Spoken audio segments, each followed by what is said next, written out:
me a shout out that you can see that okay. I can see that okay. Okay, terrific, everybody. Thank you. Patty sort of introduced this a little bit about what was going on. She gave you some of the housekeeping. We are recording it. If you do have questions, drop them into the chat box. Like Patty said, either her or Craig will be trying to answer that and follow through with that information. Real quick, we'll introduce ourselves. Then we'll talk about some of how this came about, financial answers and career transition, and some of the steps and guides and strategies to be thinking about should this happen to you, or if you know somebody that this happened to, which is wellness, the CEO of you getting your, forgive the pun, deductions in a row. The biggest fight is always about money. Should it stay or should it go? And so you want to be self-employed, and we'll hang around for Q&A if necessary, but we're always around just if you want to reach out to us. So real quick on us, we don't want to take a lot of time. My name is Tom Alessi. I am the president of the ARIES Foundation for Financial Education. I am now in my 25th year in financial services. I'm an investment advisor. That means I act as a fiduciary whenever I'm giving any guidance or advice to my clients. I want to bring my vice president, Craig, if you can introduce yourself. Sure. I'm Craig Richardson. I'm the vice president of the ARIES Foundation. I've been in financial services a little over 19 years now, and I specialize in doing financial planning and goal setting for families and individuals. And Craig will be chiming in as we go along. And like I said, if you got questions, drop them into the chat box. He'll either be able to answer them directly or throw them out so that the crowd can hear the questions. As Patty said, the ARIES Foundation for Financial Education, we're a nonprofit. We're dedicated to the mission, trying to help everyone have a better relationship with their money. You can check us out onto the web, ariesfoundation.org. There's ways to contact us through ARIES, see some of the stuff that we do. You know, we've got a weekly channel, we've got podcasts, we've got all sorts of stuff that goes on there. So definitely check out the ARIES Foundation. All right, so financial answers and career transition. So how did this come about? So the genesis of this really goes back, honestly, 2 decades plus. I mean, we're talking about back into, if anybody can remember, the dot-com bust, and then 9/11 and sort of 2002, 2003, we were having major downturns, major layoffs occurring. And we're talking, not hundreds, but thousands of people. And HR, even on a one-off, is not really equipped to be answering some of these financial questions for their former employees. And it just got exponential when we start talking about, not just hundreds, but thousands of people having these conversations. So I was being brought into some major institutions to be having these, go over some of this stuff, walk them through ultimately some of these questions. And when we talk major, we're talking State Street Bank, All America Insurance, and some of you might know it's a little small company. It was called EMC at the time, and was brought in to do, we closed the Westboro campus, I think it was, to come in and do this similar situation to answer these questions for people who were being transitioned or being laid off. And so FACT sort of came from that. FACT is really, it's a guide. It's more like a checklist. These are things to be thinking about depending on what it is you're trying to achieve. That's why what is the outcome here? Well, either you're going to try to find another job, you're going to go out and, go into business for yourself, or Craig, the other one is right off into the sunset, right? Go into early retirement. Those are usually sort of the 3 courses of action. Yeah, I've seen some of that in the last couple of years, some early retirements. Yes. Right. So it becomes what's next? What is the outcome you are trying to achieve? And so for us, the conversation always started with wellness planning. When we say wellness planning, we mean health insurance, because that's the first thing. The minute you become no longer employed, you no longer have access to the company's health insurance unless you elect COBRA. And see, here's the thing. COBRA and HR is very good at telling you, here are the, some of the guidelines to COBRA. There are rules with COBRA. The first one is, and HR will tell you this, you have 60 days to make the election. And COBRA is just an extension of your current health insurance through your employer. But that 60 days isn't really 60 days. We use counsel, it's usually 45. Because see, unlike the IRS, who lets you send in a tax return dated April 14th that they receive on like the 20th or 21st, and they count you as filing on time, Cobra, if you do not get the paperwork to them by day 60, they don't care when you mailed it or how you sent it. You're out. You're not covered. And there's no, hey, let me back in, or I'm sorry, I screwed it up. I sent it a week ago. You didn't get it. Doesn't matter. They don't care. You're out. And that's 60 days. So if you wait 45 days and decide, hey, I'm going to elect Cobra, Cobra goes back to day one. So you're starting from day one. So that cost that you're paying, even though you haven't used it for 45 days, is for the first month, the current month you're in, and the next month. So you owe 3 months of coverage just for electing Cobra at that time. The thing you're going to hear is that Cobra is expensive. It is. It's the full cost. It is your cost plus what the company is paying plus a 2% administration fee. So it's 102% of the coverage, which means if your coverage is, for a single person and you're paying 25% and it's costing you $250 a month, that means the full boat is $1,000. So it's $1,020 to you for Cobra because there's a 2% charge. So you have to be thinking, all right, Cobra is too expensive. What else can I do? Well, nowadays you have the Affordable Care Act, right? Much easier now to get coverage than it was. God bless, 20 years ago, you only had Cobra. You really didn't have anywhere else you could go for coverage. Now you do. But you have to be thinking about this and saying, well, if I'm not going to be getting employed, and there's certainly an amount of time for that you need to be thinking about it. I mean, what was the stat that was thrown out, Craig? It was like for every $10,000 of income that you generate, it takes like a month to find the next job, right? That was the thing. Yeah, so if you were making 100,000 a year, it could take you 10 months before you find a substitute job at the same level. Right. So you got to be thinking about, Cobra will last for 18 months. So, okay, I'm within that window, but what happens if it goes longer? And am I going to keep paying for this for that period of time? So these are some factors you absolutely need to have coverage, because one, it's a tax consequence to you if you don't. But let's face it, if something happens to you, you get sick, you get hurt, you go into the hospital, you need care, that's going to take and wipe out any savings that you might have. So wellness planning is always the fundamental first place we start whenever we talk about, all right, I'm transitioning or I'm going to transition. Let's make sure that's in place. We talk about this as I didn't know why I didn't change that with the brand thing. But anyway, the CEO of you. So here's the thing. If you ever get into a downturn, if you ever do into a job search, if you ever hire a coach or a mentoring firm to help you with that, one of the things they're going to talk to you about is the fact that you're the only person who's going to help you get that next job. You become essentially the CEO of you. And so what Craig and I always talk to people about is if you're in that situation, then and you're the CEO, Craig, then you should have a benefits package that goes along with you. Absolutely, because I'm the only one in control of it at this point. I'm the only one in control. I'm the only one who can deal with this. So you have to be thinking about like, okay, I want to have a portable package that goes along with me.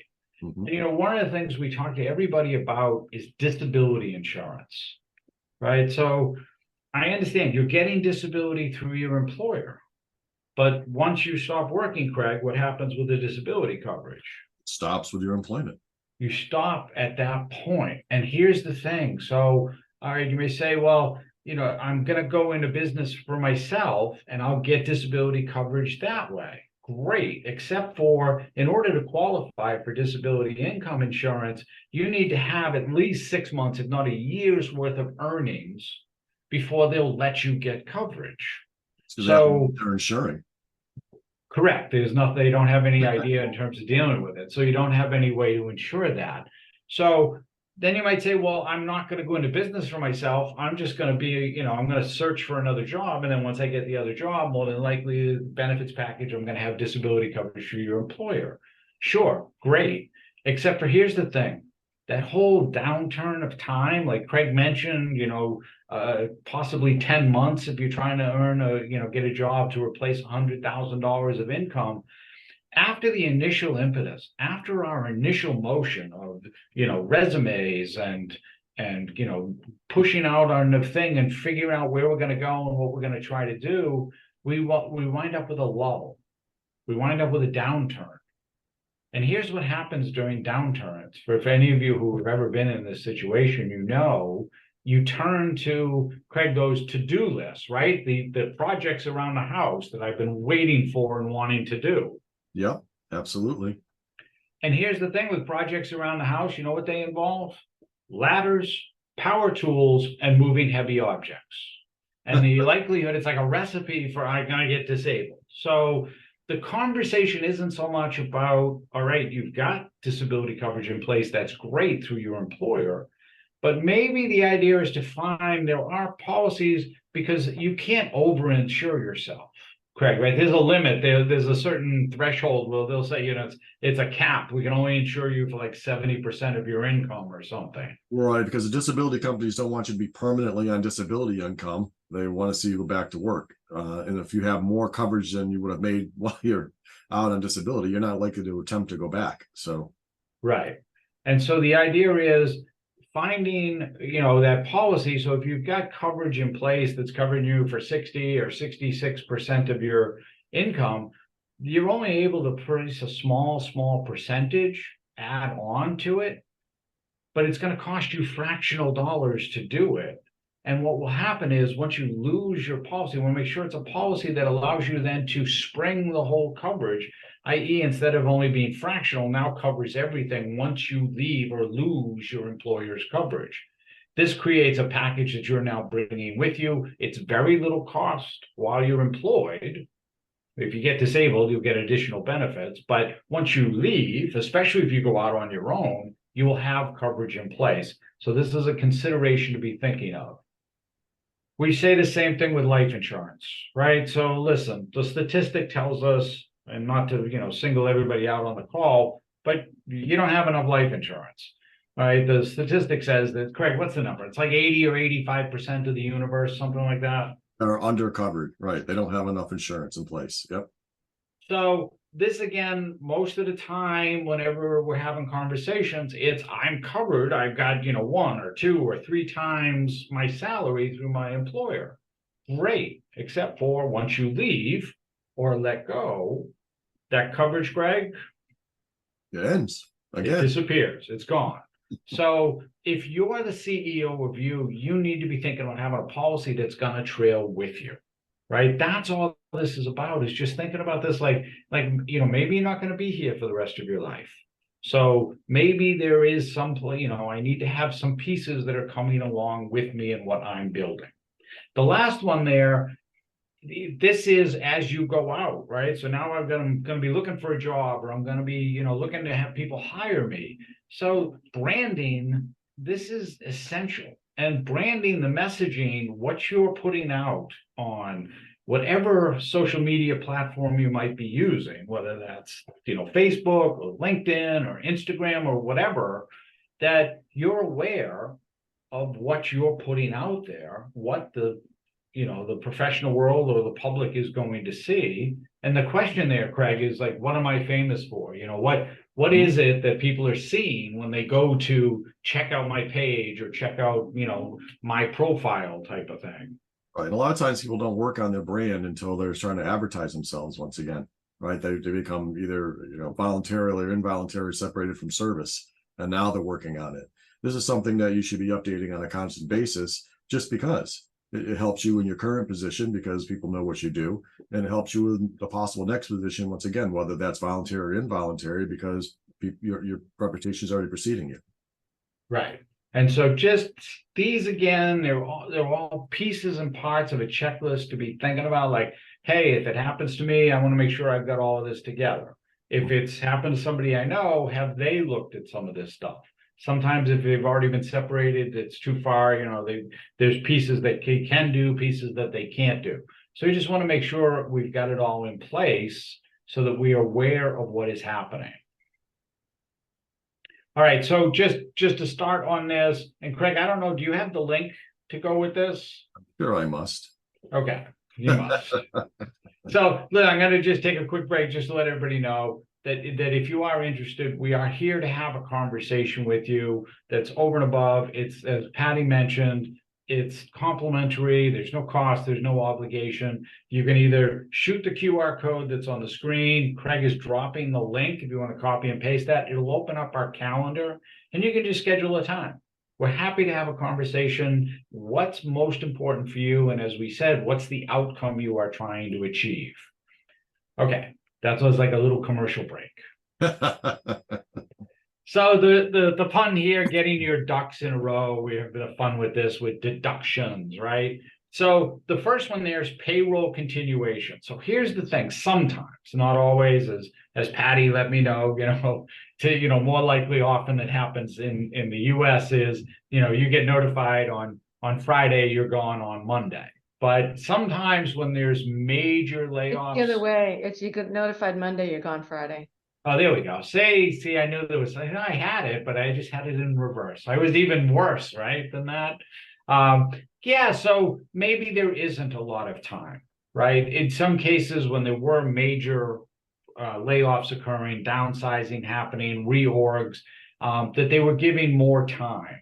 So you may get some time, maybe told maybe today that it's the end of the month that you're going to be gone, that you have the opportunity to take a look at all of those things that are going on inside your paycheck that maybe you could stop, like contributions to the retirement plan. I can stop that while I need to build up some cash. We talk about that with number 5 there with the emergency reserves. So, maybe some deductions that I'm taking right now, I don't need to take if I'm given that payroll continuation opportunity. The second one there is severance. So usually when we're let go, we're offered severance. And severance is based on usually years of service, depending on how it's set up. And here's the thing, whenever you get given severance, usually the only option you get given is to take it in a lump sum. And one of the things that they'll tell you is that number 4 there is that, well, don't worry about it. You'll get it back at tax filing time. Well, the problem with that is if you got severance today at this time of the year after working for 9 months, you're pushing all that money, Craig, right into the top tax bracket. Well, at least the next tax bracket up for you anyway. Yes. Well, right. Yeah, the next, or possibly 2, depending on the size of the severance payout and how much you've earned. You could bump up 2 brackets. Yeah. And more than likely is you're not going to get that money back when you file your taxes, not the full extent of it. Mm-hmm. So here's the thing with severance, this is just a payroll thing. It's coded into the software, right? It's not a rule. It's not a law. You can actually go to your employer and say, you know what? I don't want it in a lump sum. I'd rather get paid out on a, bi-weekly or monthly basis, however they can schedule that out. And your employer, the consideration there and where the fun happens in this conversation is that if they do it for you, they have to do it for everybody who's in the same class. So every person who got laid off in the same swath that you did, they got to do the same thing. They don't want to do that. But it's fun to shake up the tree a little bit and say, hey, I want to do this, see how long it takes it to go up the flagpole and all the way back down to you, and you asking for this to happen. All right, so number 3, unemployment insurance. So when you receive a severance payout, you are told by unemployment that you are not qualified until the end of that unemployment, until that severance is done. However, if you have to sign some sort of a form, disclosure, waiver in order to receive your unemployment compensation, that's out the window. What unemployment, the rule, the law, this is actually a law, will tell you is that your unemployment insurance is now being paid for that signature on the piece of paper. The years of service no longer apply, which means it doesn't affect, and you are immediately eligible for unemployment insurance. So if you get paid a lump sum and you sign a waiver, do not let anybody tell you that you are not entitled. You are immediately entitled to unemployment insurance in that situation.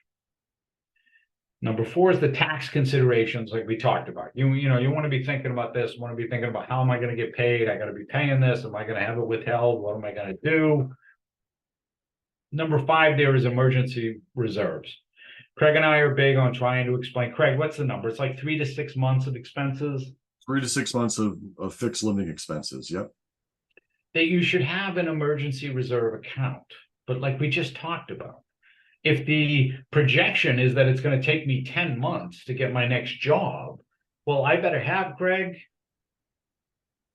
Sorry.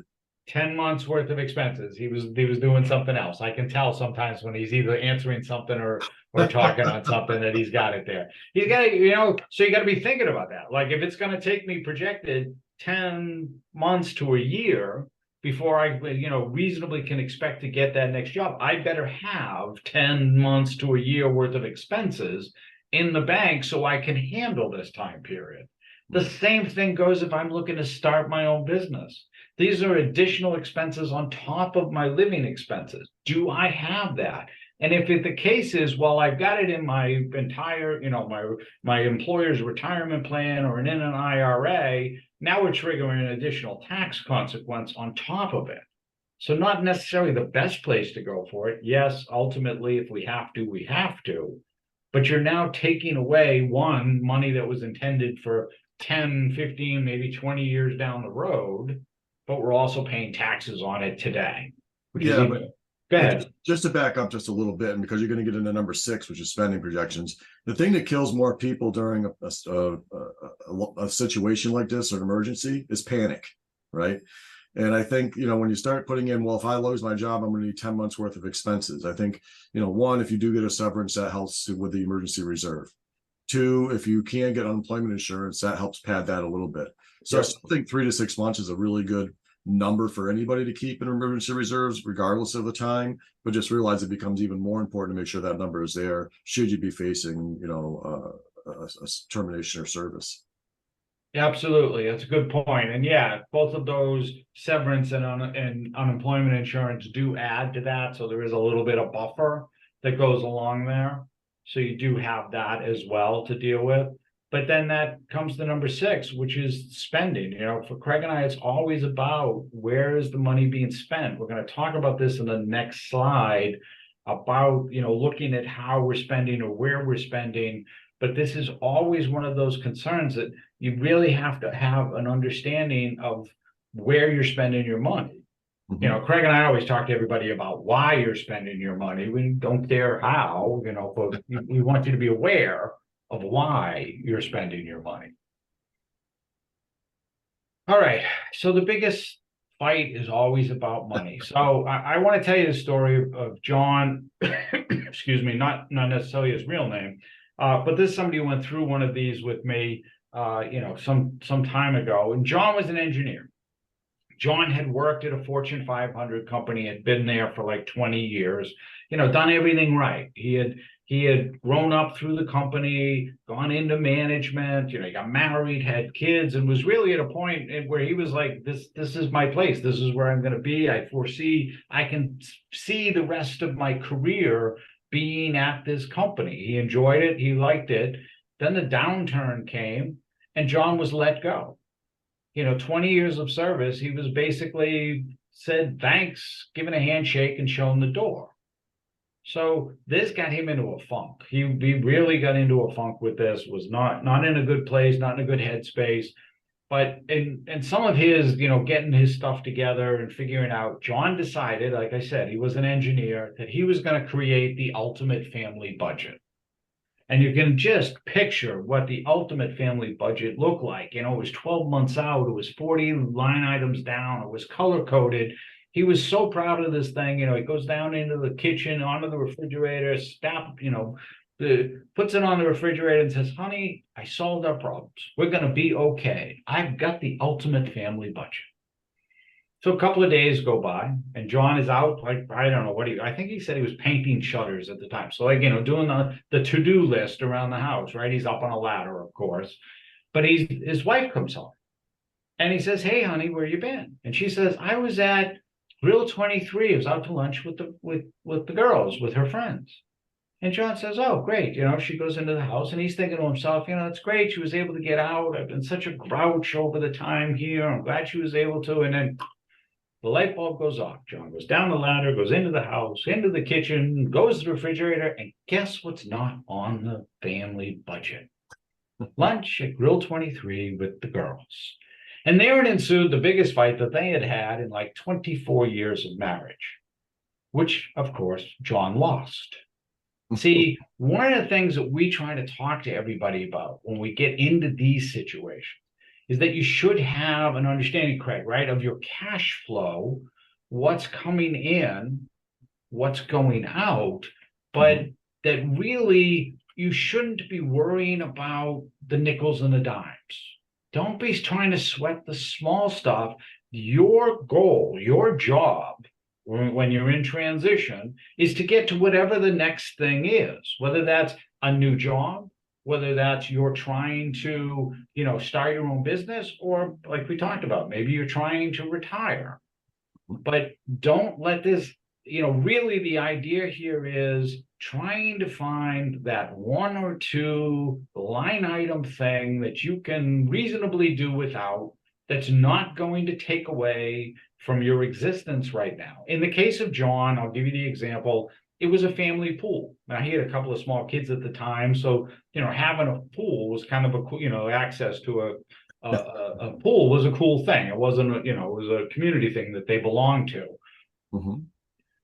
But realizing that they could do without it and do other things and take that expense off their line item was a way for them to, okay, we're saving some money where we're not really stressing ourselves, Craig, right? Because that's a big thing in terms of dealing with it. Yeah, I think the bigger issue is, when you get used to a certain lifestyle and all of a sudden that lifestyle is interrupted for whatever reason, it's very difficult to go backwards. And some things you used to know were just wants are now needs because you built them into your lifestyle.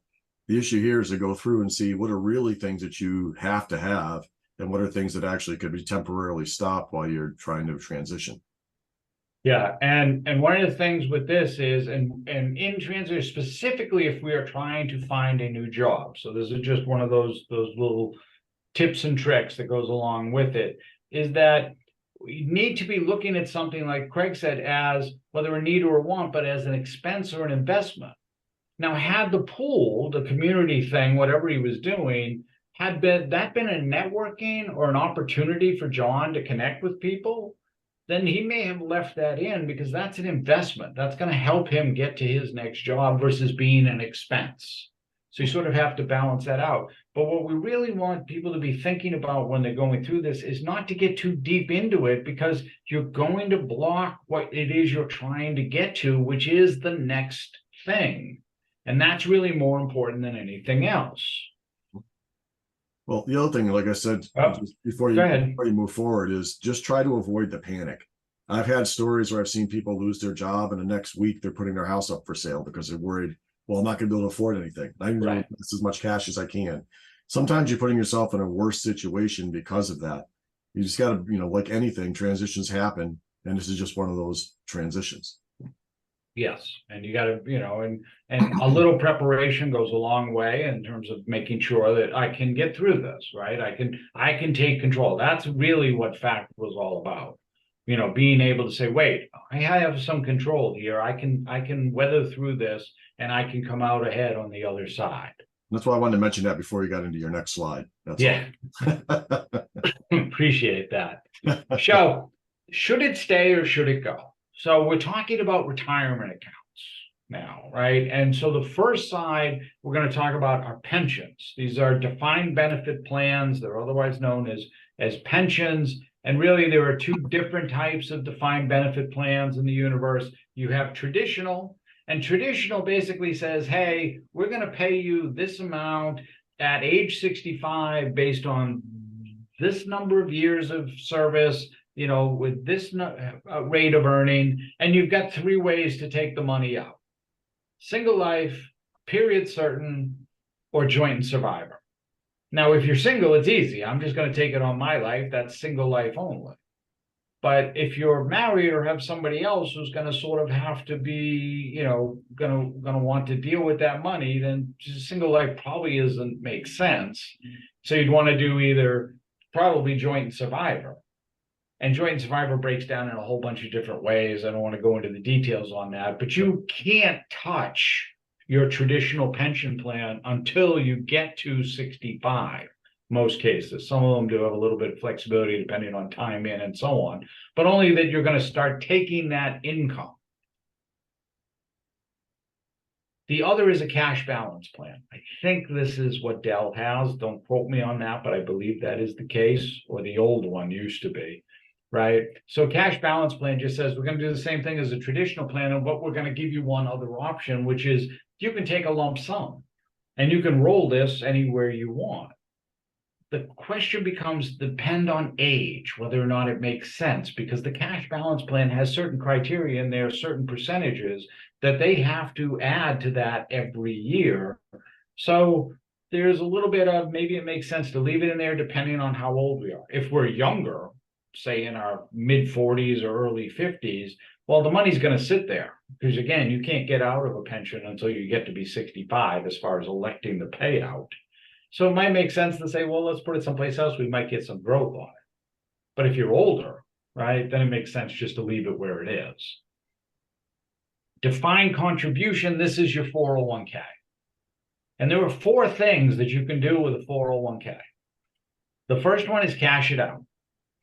This really shouldn't be a conversation for anybody because this is a full taxable event. Money that comes out of a qualified plan is immediately, Craig, there's 20% withheld for federal income taxes. Right. And then you have your 10% penalty if you're under 59 and a half. 10% additional penalty if you're under 59 and a half, plus state, depending on the state that you're in, you get state taxes as well.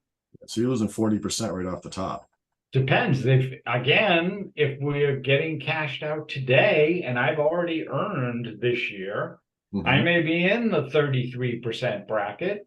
10% on top of that, plus 5% on top of that. We're talking almost 50%. Right. Thank you, Uncle Sam. Shouldn't be a conversation with anybody. There are ways around this if it ever comes to like, hey, I need the money today. Though I will tell you, almost 25% of all distributions that occur from 401k plans are cash outs.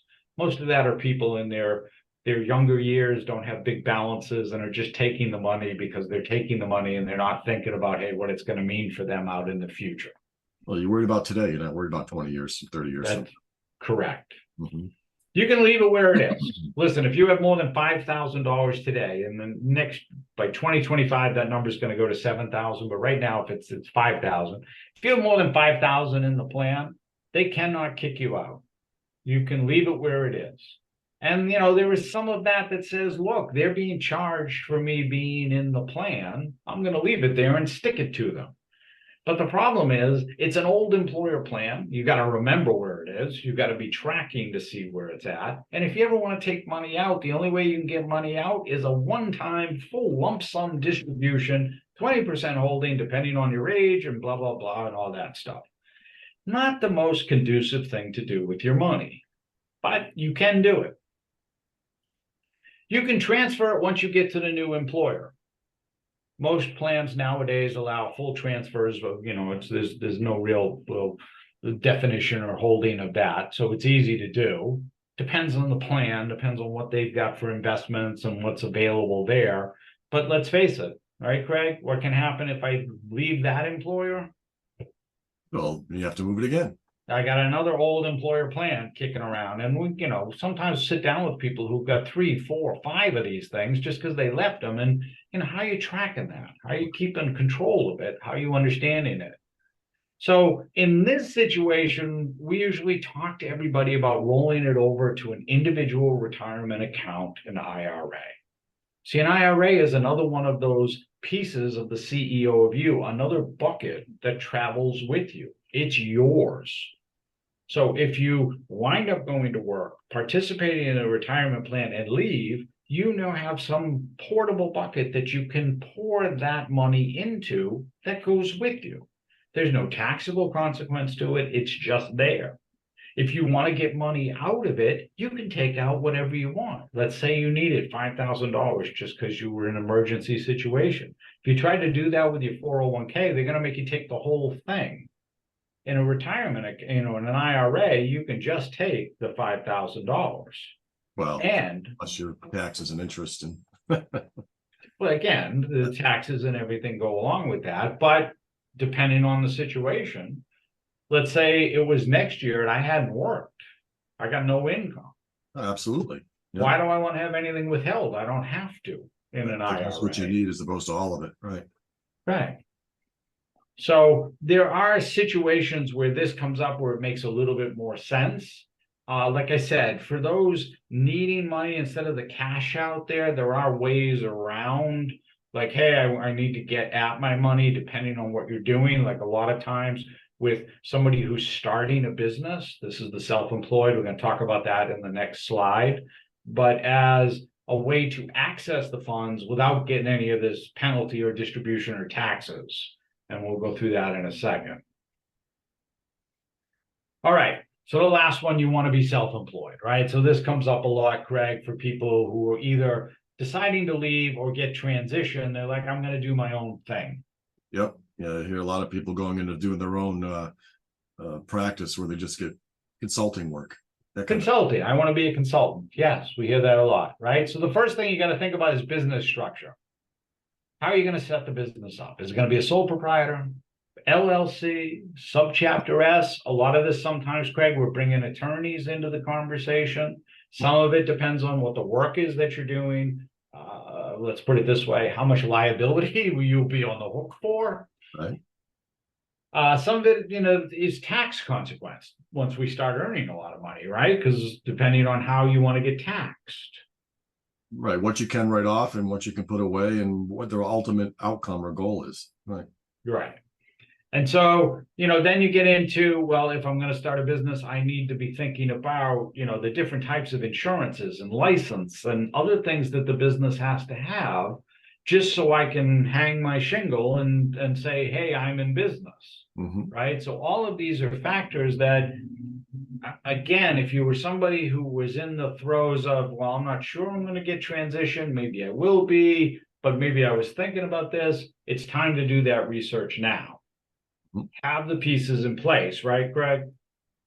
Yeah, absolutely. Because the longer you wait, the harder it is to put these pieces in place. And then, cash flow and reserves, we talk about this all the time, but as Craig mentioned, some of these things are deductible, like your health insurance. It becomes deductible depending on how you've got yourself set up, how you're paying for it.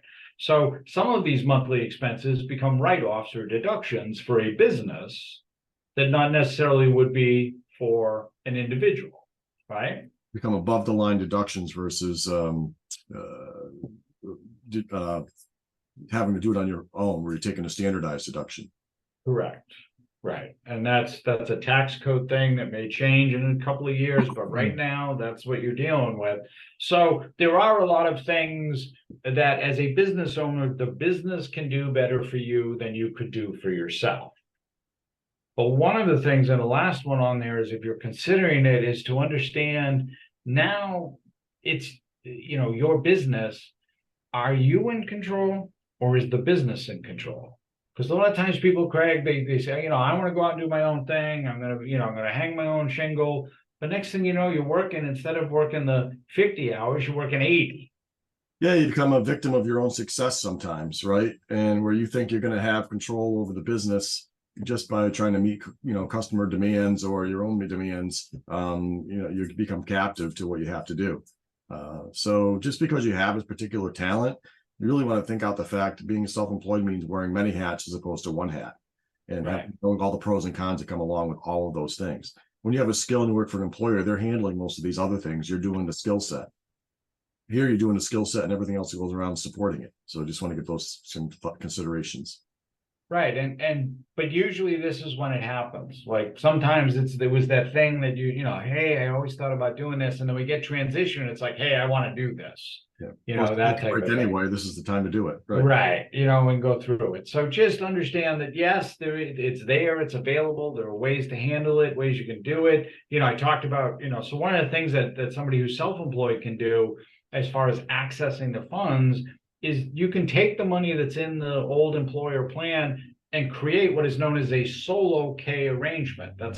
It's like a self-employed 401k. It's just for the sole proprietor. I'm a consultant, I'm out on my own, but it has all of the same proponents of a large corporate 401k plan, i.e., I can loan myself money out of this plan now. An IRA, you cannot loan yourself money. You can only take distributions, which, as Craig mentioned, involve taxes and penalties. The 401k loan does not.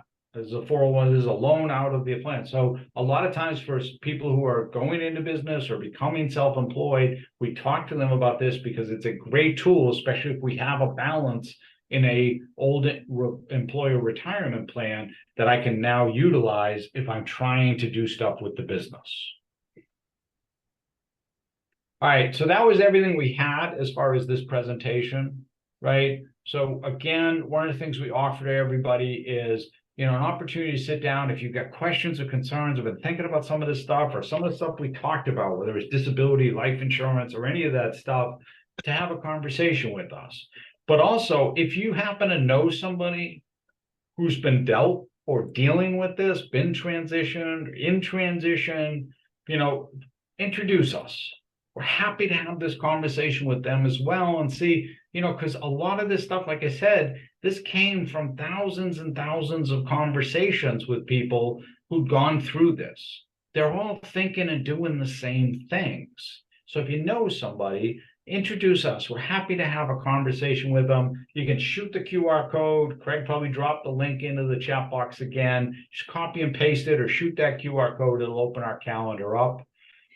Just to reiterate what Patty said, this is just for the upcoming ones that we have. So in November, we're going to do Understanding Retirement, what Craig and I like to call playing the retirement game, because it is a game. And just like every other game, there are rules to the game. And if there are rules, then there are penalties that go along with the game. And you want to avoid all of the penalties that you can in retirement. Having to talk with your kids about money, we don't talk enough about money amongst adults. So of course we just pass that to the next generation. And then this was more for Chris and for True Ability, the All About Able accounts. As Patty said, this is for anyone who is dealing with someone or knows someone who's differently abled or has a disability. Able accounts are ways for them to put money aside to use on a regular basis. We talk a little bit about supplemental needs trust, special needs trust, how they compare, why one is versus the other, or maybe you should have both for your family, but that's what we do in that situation.